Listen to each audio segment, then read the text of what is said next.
দেখা যান বিনোদন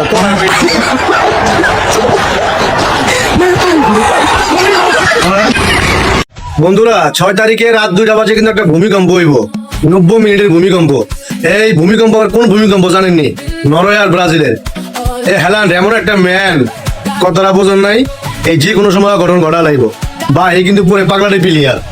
সবচেয়ে ভালো বিষয় হচ্ছে নরওয়ে কিন্তু ফিলিস্তিনের পক্ষে আছে, এটা অনেক ভালো লাগলো। তবে এটা আজকে আর্জেন্টিনা জিতলো না কি জিতলো এটা ভাই দেখার দরকার নাই। এখন কোনো দলের সাপোর্ট বেশি একটা ভালো লাগে না, কারণ মুসলিমদের পক্ষ নিয়ে যারা কথা বলবে তাদেরকে আমার বেশি ভালো লাগে। যেহেতু নরওয়ে মুসলিমের পক্ষে আছে, তাদের একটা ইনকাম নাকি তারা ফিলিস্তিনের পক্ষে কাজ করে, তাদের খেলার ইনকাম। অনেক ভালো লাগলো, নরওয়ের জন্য অনেক শুভকামনা রইলো। আশা করি ভালো কিছু হবে, ভূমিকম্পটা জবরদস্ত হবে, দেখা যাক কি হয়। সবার জন্য দোয়া রইলো, যার যার সমর্থন যারা করেন, যে দলের সমর্থন যারা করেন সকলের জন্য দোয়া রইলো, সকলের কাঙ্ক্ষিত আশা পূর্ণ হোক।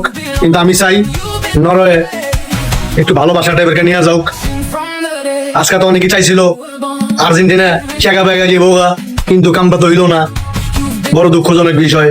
দেখা যাক 6 তারিখের 2টার পরের ভূমিকম্পটা কি হয়। নরওয়ের জন্য শুভকামনা রইল। আর বিনোদনটা সবাই দেখে যান, বিনোদন